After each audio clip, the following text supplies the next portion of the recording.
creators are the media channels of today and the future. Where does the power sit? Is it with tech and AI, or is it with art and creativity? And we have always at Kyra believed that those two things are intertwined. It's mind-blowing talking to like Nick or one of the product team and just saying like, this is kind of the problem I have, or this is the thing that I'm sort of thinking, or like this client has asked us for this, and they'll be like, oh yeah, we can just build that.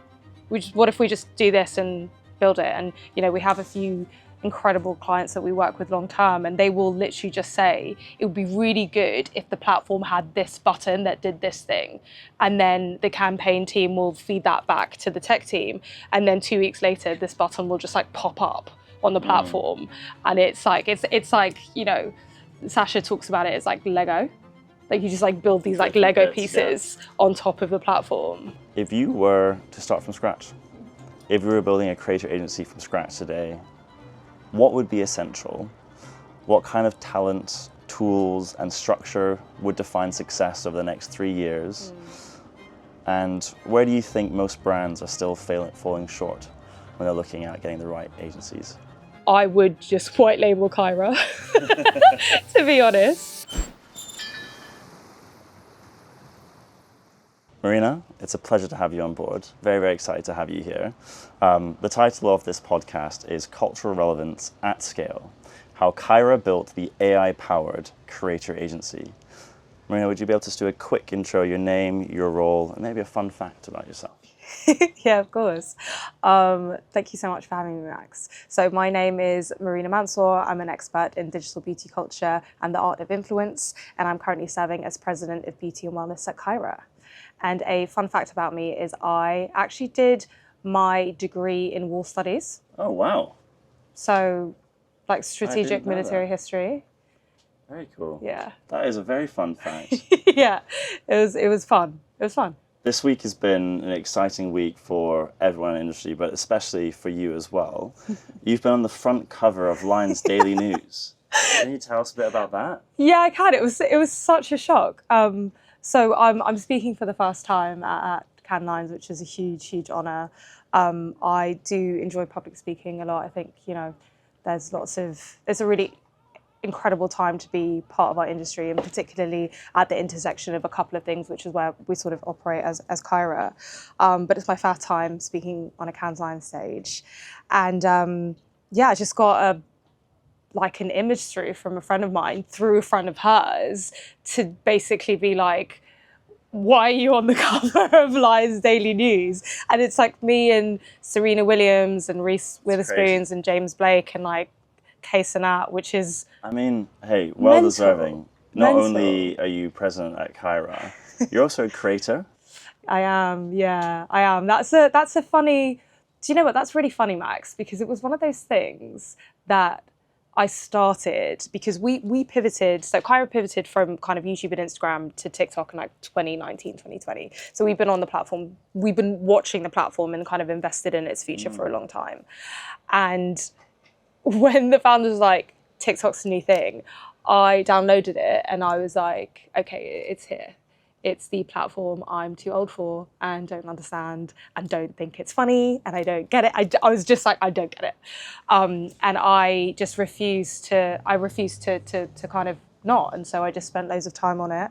And then when I understood sort of like the value of it, and I think it's a really incredible and very special platform, I just started creating. So TikTok is now my biggest, and like, I guess LinkedIn and then Instagram, but it's like a sort of a mix of beauty content, which I love. Like I'm a beauty fan first and foremost, like love skincare, love makeup, and then a lot of beauty insider stuff. So, you know, Elf just acquired Rhode for $1 billion, like discussing that and what that might mean for Rhode and their community, what it might mean for the future of kind of M&A in kind of indie beauty more widely. Yeah, it's really fun to find a community that's really interested in that quite niche area of content. I love that you use the word culture within that, because we're talking about cultural relevance quite a lot. But that's a real edge for you. And, you know, having made that decision, I want to understand this, to then not just doing some desktop research, but to actually committing to posting every single day, showing up every single day, Yeah. Talk to us a bit about how do you do that? How do you get that into your life? Like, your life must be so busy with everything that you're doing and building. Yeah, you've got to apply a lot of focus, I'd say, and it takes a lot of sort of priority and commitment. I think the future is a closer, like a very narrow gap between your sort of exec and your business leader and creator. I think there's a expertise, there's a charisma, there's an ability to communicate that sits quite comfortably across those two different sort of occupations or kind of styles, I suppose. So it takes a decent amount of planning, I'd say, and priority. But I think what it gives me and allows me to do is actually understand in practice the things that we talk about with our partners in theory. So it's very lucky that, you know, we work with some like huge beauty brands. You know, L'Oreal has been historically a big partner of ours, and you have to go through a process of being sort of like approved to work with L'Oreal before you can as a creator, and there's only like a couple hundred in the UK, and I'm one of those couple of hundred. So I will speak to like some of the most senior brand leaders at the business, and then I also would have worked on a creator campaign for them on TikTok around like a similar thing that we're sort of discussing in sort of the meeting room. And I think what a lot of marketeers, particularly stakeholders and decision makers, there is definitely a gap between what we believe works, especially when it comes to connecting with culture, especially when it comes to doing that at scale, and then what that means for the creator and how they're creating and engaging with their audience. That provides a whole lens of fluency, which will come into today's podcast. Just to give you guys a bit of a sense as to what we'll be discussing today. It'll be all about how brands grow with fluency, which you sort of touched on there, speed, which that gives as well, and creative adaptability by partnering with creator agencies that build for them. There are 4 parts to today. We'll be going through building the AI-powered creator agency, Kyra, from fluency to tech-powered speed, insights that shift strategy, and what the future of creative agencies looks like. You ready? Yeah, let's go. You gave us a little bit about yourself there, but something that's really cool is that you've been part of Kyra since day one. You've really helped shape it into what it is today, this next-gen AI-powered creator agency built for speed, fluency, and cultural relevance. You've led the beauty and wellness vertical, which you've touched on, but it's also become Kyra's largest vertical as well. You've become a widely respected voice in the industry too. But before we dive into Kyra's approach, I'd love if you could just give us a bit more about your journey, and with Kyra, I suppose, too. What led you to this space? How has your experience shaped how you build for creators, communities, and brand impact? And then use that, please, to help us understand what this does to shape your vision for cultural relevance, especially in the age of AI. Yeah, for sure. So let me start with I guess how I got to Kyra, and your intro is so kind, but I'm a small player in a very big and ambitious business with a lot of incredibly talented people, and it's been honestly an honor and a pleasure to work there for nearly 8 years, which is insane. Like, I never thought I'd be anywhere for more than a couple of years, but so my background is entertainment. So I was in record labels my whole career. I was at sort of Sony Music, then I was at a record label called Polydor at Universal Music, and I was sort of head of brand partnerships there.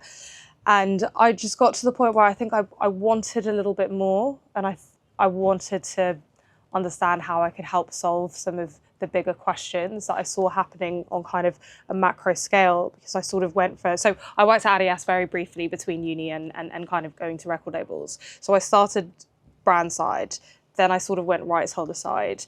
And because this was the time when Instagram was kind of really blowing up, I quickly understood the power is if you have the attention of your audience. So that's when I met Dev, and he sort of just kind of like climbed into my inbox and was like, I'm building a team and I really want to meet you. And I just kind of ignored him for a bit. I was just like, no thanks, that's fine. I want to go, maybe I want to go and work at like Spotify or like, CAA or something like that, or Apple. But he was very persistent. And we met for a coffee, and I was just really inspired by him, by his vision for the business, by the kind of the rest of the founders at the time and their individual talents. It was very special. So I left the biggest music business in the world and went to a company no one had ever heard of, which was that was so different for me. It was a completely different business to what it is now as well, right? It was, yeah. Almost like an MTV. Yeah, it was. Yeah, well, that's how he got me. He was like, I'm trying to build this generation's MTV, and like I was an MTV like obsessive teen. Like I would run home to sit and watch. Like I loved MTV News, I loved MTV Base, I loved like the hits, I loved just all of the different titles. So we started as a sort of new age TV network on YouTube. So, we've been talking about how TV's dead for like 8 years. And that was when, there was this sort of understanding that like young people and culture had to be really fast and no one has an attention span. And like, that just wasn't the case. Young people just weren't watching TV and they were watching YouTube. So we started as this new age TV company and sort of like built original shows and IP, and then shows would come out every week. And then that sort of moved into YouTube and Instagram. And then in 2020, when the pandemic hit and no one could shoot things in kind of one place, and then TikTok erupted, we pivoted really quickly into kind of growing creator channels into the next media channels, which is what we still believe now. Creators are the media channels of today and the future. So we've talked about your journey into Kyra. We've talked about what led you to this space. I love how Dev managed to be persistent and get you through with that as well. Yeah. And what's really cool about this as well, everyone that I've met from the Kyra team so far has just been incredible. Like you guys have been really good at being able to hire incredible talent as well. Maybe it'd be cool just to talk about some of that, like that culture. Like in their first office, you had a skate park inside as well. Yeah, half pipe. Yeah. The Kyra culture is so special, and it's honestly the most valuable thing about us. It's something that I really felt like I've worked at like the coolest quote unquote like places in the world. Record labels, like worked with the best artists, like spent a lot of my career going to like festivals and gigs and kind of and working within these businesses that are a big part of kind of shaping and marketing culture that just didn't reflect that internally. Super homogenous, not like old, like not just no young people, no like diverse people. Just when I got to Kyra, it was like a breath of fresh air. The whole business was young and vibrant, and it was a true meritocracy. So irrespective of who you were, how old you were, what your background was, what language you spoke, if you were good at your job, you just flew through the ranks and you were so celebrated. Like I remember early days, there was an editor called Rufus, and I'd never spoken to him because he was like first generation Polish and didn't speak English. So we couldn't have a conversation, but he was like the guy that everyone always shouted about because he was so incredible at his job. And that was something that, we've always had, and we've always really protected. And Dev, who's one of our co-founders and CEO, he is fiercely protective of our culture and how we hire. And it's an interesting blend, I think, of like the Kyra ideal is quite an interesting blend of definitely like super smart, ambitious, but they also have to be like, kind and nice to work with, because we sometimes everyone gets kind of like bad apples sometimes. They just don't last. They're just straight, they stick out like sore thumbs and they're straight out. But I think that the Kyra culture we have is, it's the reason that we're all here so long. 8 years is a long time of our generation to sort of stay in one place. And it's because, the business keeps giving us something to believe in and engage with and to kind of fight for. Part of that relevance and is also being able to adapt. Like you guys have pivoted a couple of times and be able to jump straight in and be able to move and grow really quickly as well. we're looking at how Kyra's built now the AI-powered creator agency. I wonder with your journey, how you came through with Kyra, the evolutions within Kyra, how that journey has shaped perhaps your perspective and the vision when it comes to the interplay between cultural relevance in the world of AI. Like, is AI empowering that, and how does that show up? Totally. I think I love the discussion, and Cannes Lions is in this year is a really incredible place to have it, because it feels like the conversation is all around where does the power sit? Is it with tech and AI, or is it with art and creativity? And we have always at Kyra believed that those two things are intertwined. And I think it almost like starts from the top. We have two co-founders, Nick, who's tech, Dev, who's our CEO, and I guess a little bit more creative. Nick is like an actual rocket scientist. Like he's literally like a rocket scientist that taught himself to code. So he's an incredible mind and has this incredible team. 25% of our business is tech. So they are all like just so smart and so amazing. And then Dev understands the space better than anyone I've ever come across. So you sort of have Dev kind of leading the product market fit, Nick and the tech team building it. And that's kind of our tech and our art together. Love that. And then how we work as a business is it's not, there's been a lot of discussion this week around like how like AI powered influencer marketing, which is how we've always talked about Kyra, is like building AI influencers. And the last couple of days I've been like, no, like that is so not what we're doing. Like there is no world in which AI will replace creativity. AI is supposed to replace friction, and it's supposed to replace manual processes. It's meant to empower us, and that's how we've been AI powered for the last sort of 3 years. That's always how we've kind of built it. And I think it's, I think that intersection is where we've commonly played. But I think at this time we've clicked into place and understood actually the whole industry is asking one of two questions. It's how do we tap into culture by finding the best creators to work with on campaigns, and then it's how do we scale it. So how you find the right creators is a mix of tech and art, and then how you scale it is kind of the same. This leads really nicely into part 2, from platform fluency to tech-powered speed.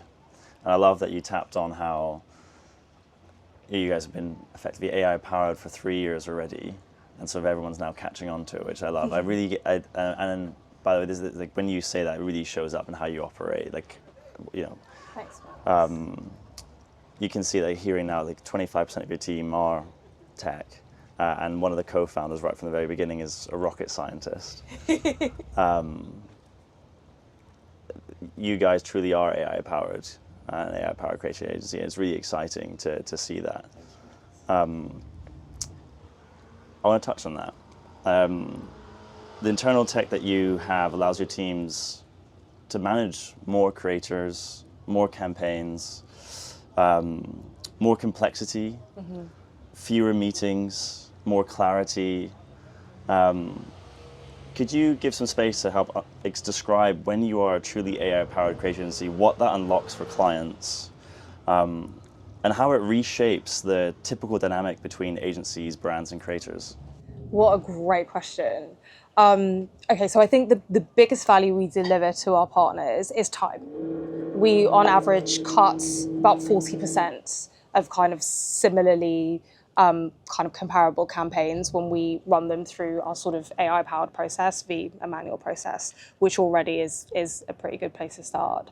But I think what's really exciting is we unlock all of this potential for more ambition and more success, because we've always been, like, before AI, before that became a huge part of our business, we've always really believed in data and insights. And even back when we were a YouTube business, we talked about the feedback loop constantly. It was always, what is the audience saying? What are they asking from us? What do they love? We would, as a whole business, sit and look at our YouTube analytics as a group and look at when like people would play back certain points in an episode, we'd cut that, and that would be like an asset that we'd use to drive either like subs or views. So now it just means that is like much faster, much more efficient. But the belief that the answers are in the insights and the answers are coming from your audience have always been pretty cool to us. So I think we definitely unlock time. We definitely unlock ambition. I think from my perspective, it's, you know, I don't know if I'd identify as like particularly techie. I think like it's like hilarious how untechy I am, but I love it. I'm very inspired by it, and it's mind blowing talking to like Nick or one of the product team and just saying like, this is kind of the problem I have, or this is the thing that I'm sort of thinking, or like this client has asked us for this, and they'll be like, oh yeah, we can just build that. What if we just do this and build it? And you know, we have a few incredible clients that we work with long term, and they will literally just say, it would be really good if the platform had this button that did this thing, and then the campaign team will feed that back to the tech team, and then 2 weeks later this button will just like pop up on the platform. And it's like, you know, Sasha talks about it as like Lego. Like you just like build these like Lego pieces on top of the platform. I mean, that speaking to Sasha, she said the exact same thing. Yeah. And you could see that feeds into the culture as well. Like it radiates pride. Yeah. Like you guys just really back yourselves as being the best, like undeniably. Yeah. And that's really exciting when working with you guys. Like you can see that. And that excites clients as well. I remember when I was last speaking with Dev, I might be saying the wrong numbers here, but he said something along the lines of like, our team can handle 3 times the amount of work that any other traditional team can handle because we've got the tech to empower them to do so.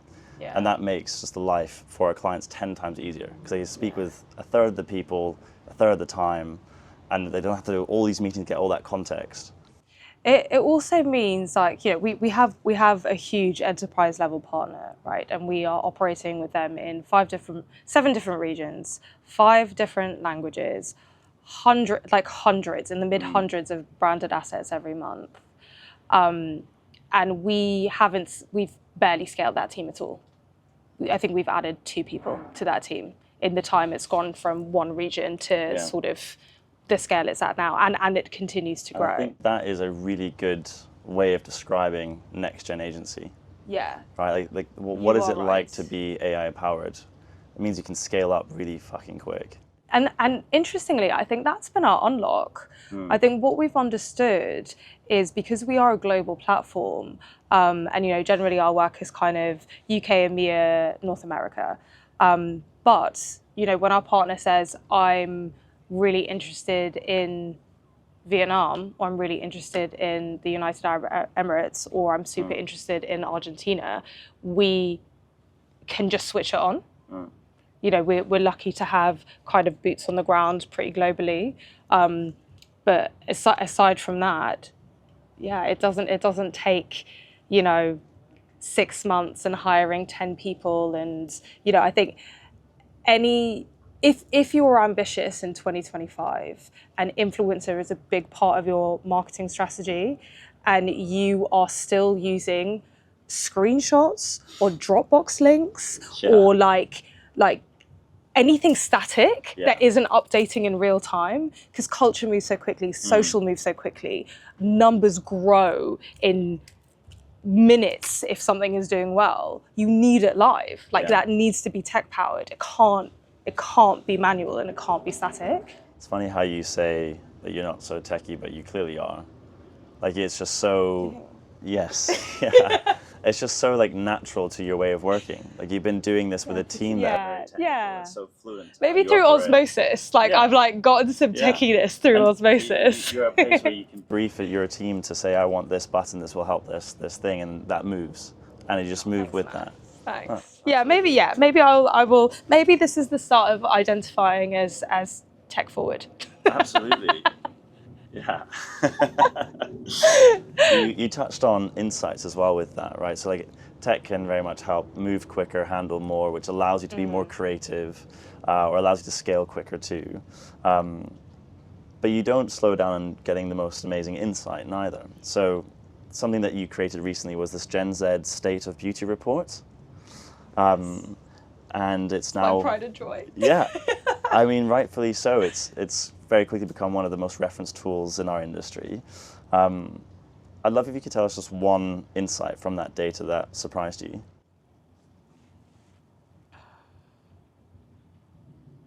One insight from the data that surprised me.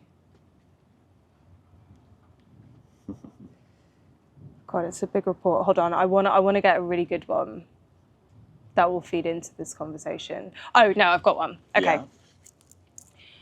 So one piece of data from the Gen Z State of Beauty report that really surprised me was, let me pause and give you the backstory. So we have always asked who influences you to purchase. And we've always been curious as to whether it was influencers or recommendation from friends and families or celebrities or what have you. In last year, we got an overwhelming it's influencers, and we wanted to double click and understand which influencers or what people with a kind of a digital following were the most influential. And so we asked a different type of question that showed us that actually experts were the most influential influencers. So 36% of Gen Z are the most influenced by experts, which are dermatologists, estheticians, makeup artists, hairstylists. So it's really interesting because what that gives us, I think it gives us two kind of routes. It gives us okay, so then we should just work with experts, which I wouldn't say is the right strategy, because experts are their time is hugely limited. They're super expensive. They have full-time jobs, and the reason that people want to work with them is because this kind of goes around their full-time job. But it's sort of, experts are number one, and then the second are relatable influencers. So people that feel like friends, not aspirational influencers, but the combination of authority and then trust. That's the unlock. I love that. In influencer marketing, I would say. So funny you say it. It reminds me when I was still in the weaves on doing reports at one point, like 3-4 years ago this was, and it was with L'Oreal as well actually. We were doing a study where we were comparing the impact of different creators, and they were trying to understand exactly how much more effective, if at all, are dermatologists versus other types of creators. Oh, love that from them. When was this? This was 2022 or something like that, quite a while ago. Cool. I should be able to dig it out and be able to show you some of that. I'd be so curious. And from recall, this is ages ago, from recall, dermatologists definitely outperformed the others, and there probably have been other studies that you've done dermatologists since. But getting a read as to exactly how much more effective they are can justify that level of investment, right? Because it is more expensive. But then that second bit, we didn't unpack that. That's really cool. Like that trust that you have with relatable versus aspirational. Yeah, and I think that plays into why I love the sound of that report.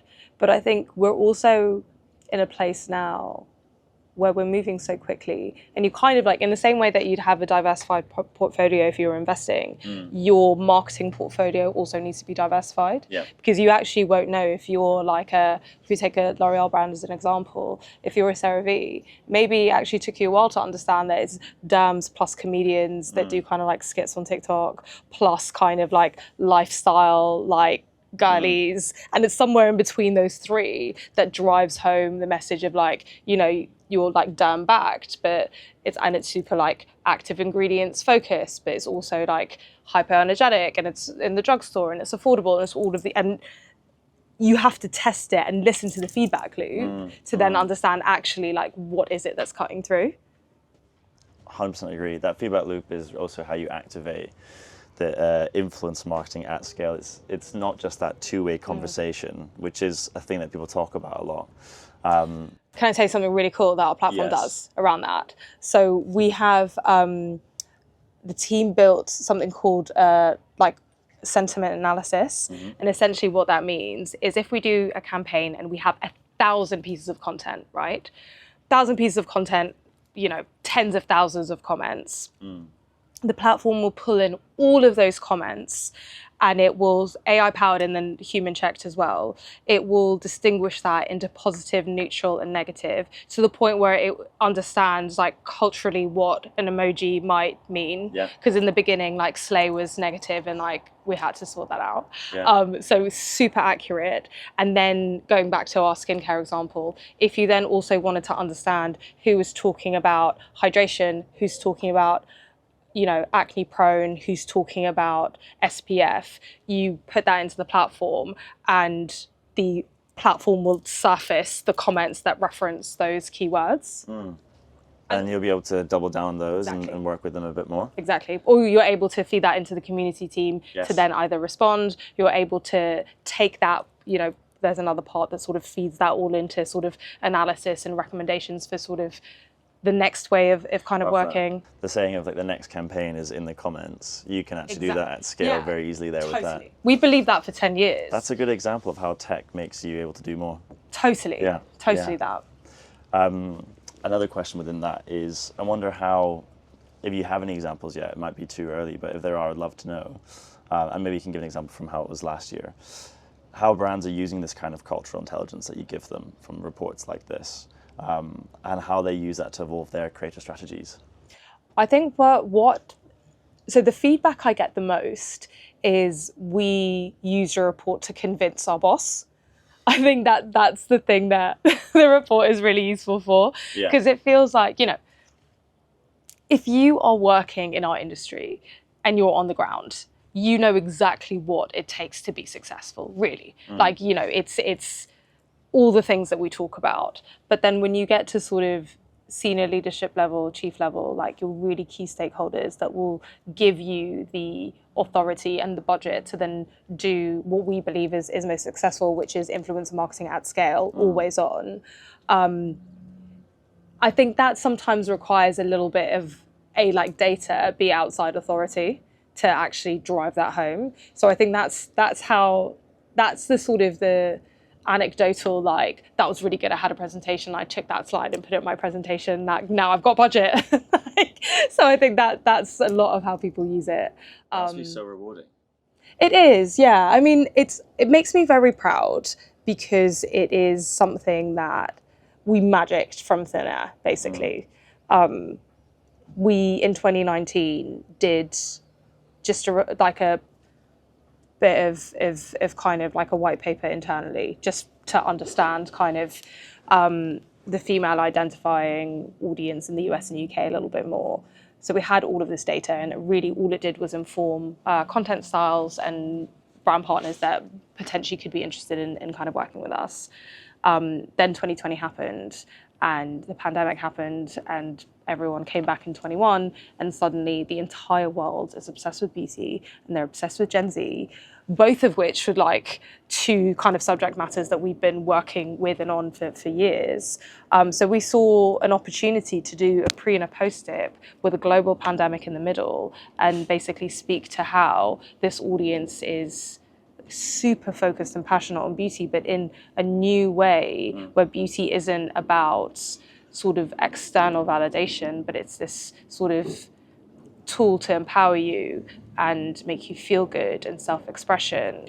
That was something that was unexpected, right? You'll know more about this, but there was an uptake of using beauty products during COVID. There was, yeah. Skincare especially absolutely exploded. Yeah. Absolutely exploded, yeah. And I think it was I think if skincare always played a little bit of a role in your life, or historically played a role in your life, it sort of became this very active self-care that was sort of needed, depending on how good or not your sort of situation was during lockdown. But then it also, supercharged platforms like TikTok, and because we couldn't see each other, in the flesh, our digital connections then became super important. So that peer-to-peer connection and advocacy then became really important. So it was almost like this perfect storm that was sort of created that meant, beauty exploded, short form video and like platform dwell time exploded, which just worked super well for the industry that we're in, I suppose. Super Cool. I'm excited for this next part because it brings back to one of my favorite passion points of our conversation. The theme, the title to bring back to is cultural relevance at scale, and how Kyra have built the AI-powered creator agency. When you're saying that about 25% of your team are tech, it's the same at ThisThat, right? So it's like we very much are echoing and moving in a similar way, which I love with partnering with you guys, because it's similar DNA in that sense. I felt that so early with us, and like everyone I met in your team, I just feel like, especially like chatting to Ella at the dinner in New York, I was like, shout out Ella. I was just like, I feel like this is me at Kyra 5 years ago. It's so nice, and it's really lovely to come across like another partner that like, it feels like you're prioritizing kind of the same values, and you're also super ambitious and looking at like not just how you answer what people and our partners are asking us today, but how do you help them future-proof? And I think that is, I think it's a very welcome synergy, I'd say. Love. Part 4. What's the future of creator agency, and what does that look like? So, if you were to start from scratch, if you were building a creator agency from scratch today, what would be essential? What kind of talent, tools, and structure would define success over the next 3 years? And where do you think most brands are still falling short when they're looking at getting the right agencies? Okay, so if I was building an agency, an influence marketing agency, number one, I would exclusively hire creators, because I think it's easier to teach people business sense than it is to teach people understanding the culture and how it moves. So you want to start with what's more difficult to teach, get that in, and then give them and then if you have a tough email, get on the phone, don't send any, all of that you can kind of teach. So definitely, like, we want creators, turn them into execs, and then that's going to be your like team, I'd say. I would just white label Kyra, to be honest. We've talked about this before, but if I move brand side, the first thing I'm doing is I'm hiring Kyra, like, no question about it. I know it inside out. I know, like, if I give the team a problem, I've seen, we do it day to day, like how hard we work on trying to figure it out. So definitely would do that as well. And then I think what that builds is a culture that then you can really grow from the right place. So I think you have to be passionate and understand the space. And then that will give, a diversity of thought, a diversity of approach. There's something, not going back to like Toot and Kyra again, but we're all so different at Kyra. Like, even the people that like, we're all actually quite different individuals, but there is a connective tissue that helps us all move as one in a way that's really lovely. And then I think everything you said so far just validates this feeling that cultural relevance at scale, how Kyra built the AI-powered creator agency, was the right title for this. Just so fitting. Oh, good, Yeah. good. Well, it was a great title, Max, to be fair. But then what, sort of exploring what maybe brands, what brands get wrong when they're working with agencies? Yeah, like AI is a hype, right? And they're trying to jump into this, and people are actually being asked and tasked towards integrating AI most, but they don't necessarily understand it. Everyone wants to be cultural relevant as well. Also complex, and necessarily know how to navigate that. So from this lens of starting fresh, what things would you, I guess, approach differently to make it easier for brands to adapt in the right way? And I was coming from, I guess, from the lens of where do you think brands are falling short when trying to work with partners like Kyra, I suppose?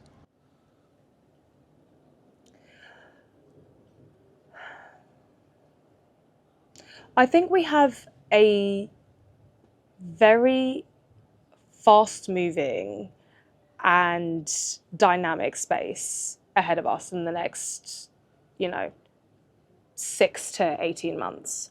And what that requires is specialists and agile specialists, and people that really know their shit and know what they're doing. And I think particularly sort of bigger businesses, global businesses, they've historically worked with your big traditional media agencies because the perception has been like you have a 100,000 person conglomerate, you need a 200,000 person agency to service you. Whereas AI and tech subverts that. It actually gets us to think in a little bit more of a, this is a specialist that really understands this space, and especially if you're looking at a specialist that sits as both like tech and culture, which is really, it's like it's a yin and a yang. Really, it's quite rare. You're gonna find a partner that will help you future-proof, more likely, I'd say, in kind of your indie smaller agency partners than you are in your heritage agencies, I would say. And I think maybe there's an exploration there for some partners that maybe that haven't quite come into considering that. I love that. And AI-powered agencies empower that to happen at scale. Yeah. Because people will acknowledge that with indie agencies, but never have necessarily thought of them as being an agency they could work with at scale. Yeah. And now that's made possible. And it's interesting because I think it's almost like the conversation around AI has brought about sort of like a third type of agency, because you kind of had your traditional agency, you had your indie agency, and then you have your tech-powered agency. And sort of each time it's like the new pirate comes in and sort of disrupts. And this is like tech-powered agency, I guess, is this generation's pirate. Love it. Are you ready for ThisThat questions? Yeah. Yeah? Go then. We've got a set of rapid fire this or that questions. Feel free to give one word answers. Feel free to tell us a story. Feel free to say it's actually both. Okay. Are you ready? Yeah, okay. Conversion or community? Community always. Community strategy or media plan? Community strategy, 100%. Media plan is never. Never. Why is that? That's such a shit answer. Like, you can't say community or media plan and people say media plan, surely. Has anyone ever said media plan? You'd be surprised. Have people said media plan? Oh, sorry. No shade. If you love a media plan, like, more power to you. But why would you love a media plan? What? Because you can anticipate what's happening. I was hoping you'd have the answers as to why someone might. Yeah, I guess so. I guess media plans are about sort of being prepared for what's coming and being able to sort of structure it. But there's no fun in that. Agile enough? No way. Yeah. No way. It was Doesn't necessarily allow you to move with culture. Yeah, there's no way. I suppose you want to be able to have the insight to set a direction and have some kind of stability within that. But now the pace at which things move, and if you want to be relevant, you have to be able to adapt. But you can do both. Like, you can be culturally relevant and have a formula to deliver the results you want, which is what we're all about. You don't need to be like, it's not either like vibes or culture or like do the job and like ROI. You can do both, but that still doesn't mean media plan isn't a shit answer, sorry. Ricky. I'm interested about your response to this one. Okay, I'm scared. Creator-led brand or brand-led creator? Oh my God, what a great question.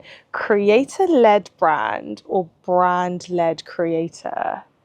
Okay, so a creator-led brand is like a Tala. Yes. Yeah. And a brand-led creator is, give me an example, just so I'm super clear on the question. I'm not sure we can talk about this example, but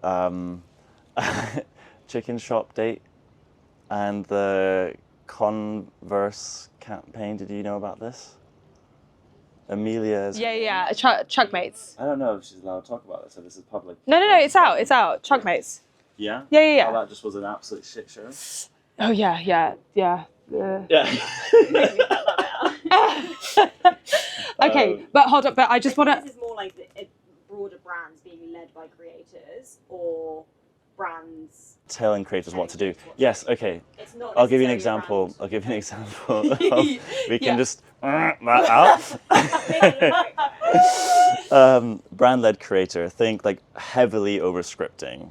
Brands telling creators exactly what to do. Okay, that needs to end now. please, after this comes out, like I hope that is the end of that ever happening again.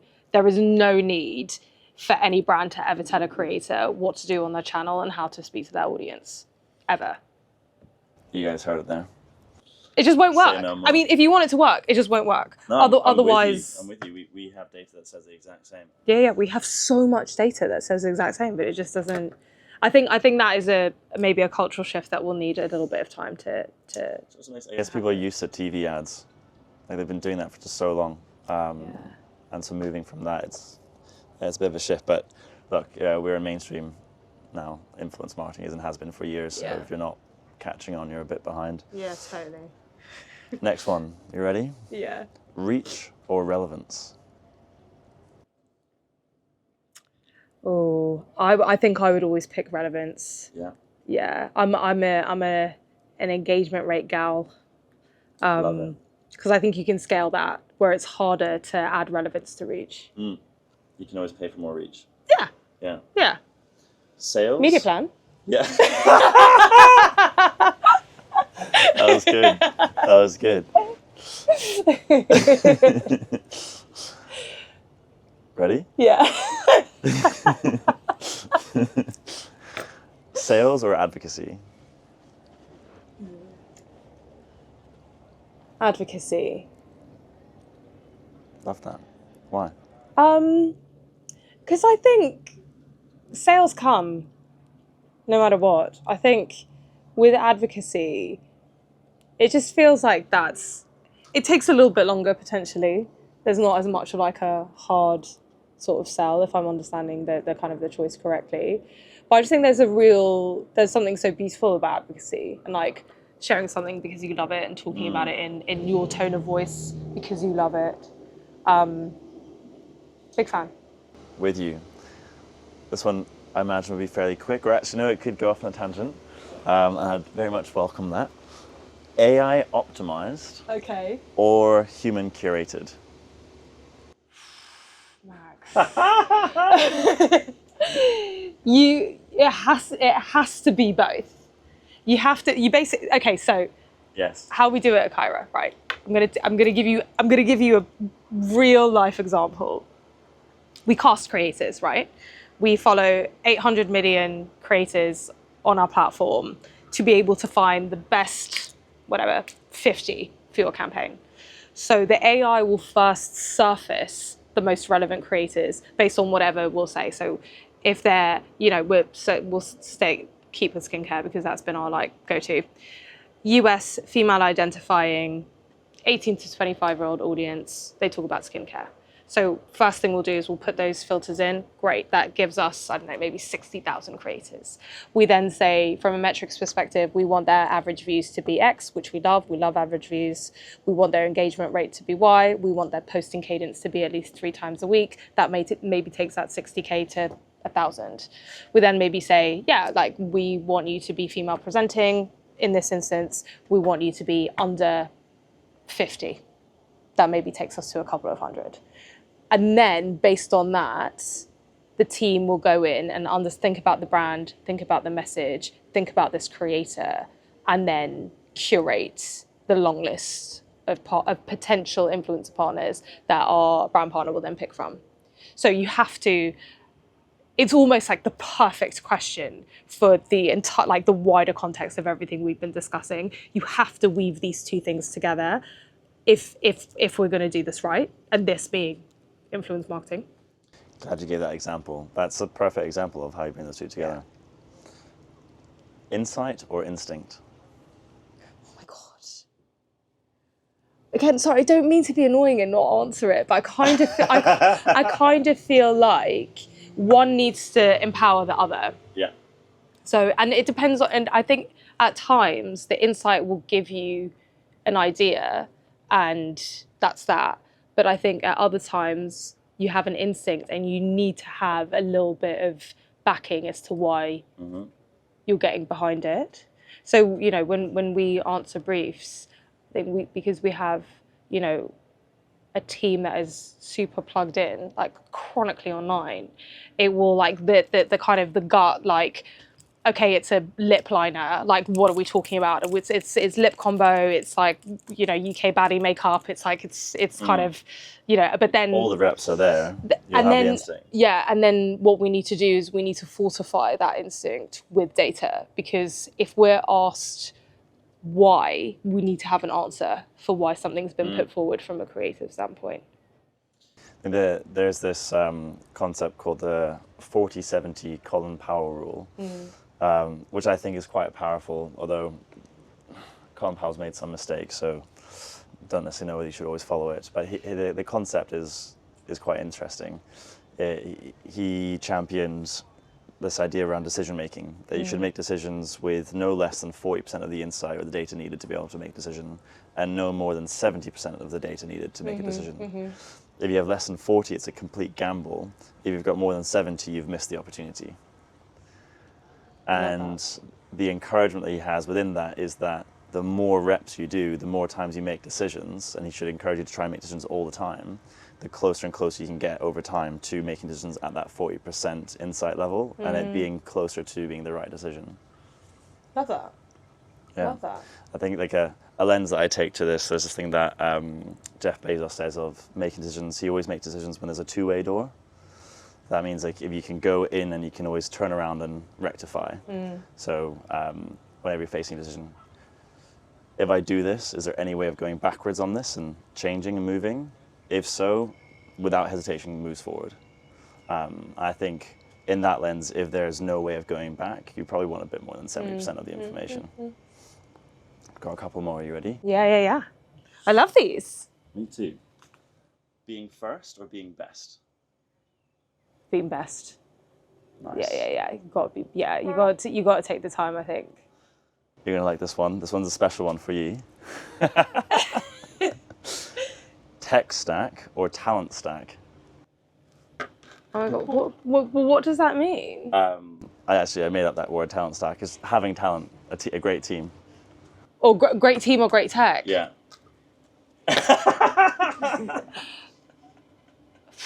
I would take the great team, because we have a great team and they just built the tech. So just take away the tech, they'll build it again. I love that. That was tough. That was one. good. Marina, this has been wonderful. Thank you so very much for joining us. Thank you so much for having me, Max. And I love what ThisThat are doing, and you and the team. I think everyone is fabulous. Likewise. So thank you so much. This was such a treat. Thank you. Wicked. Wicked.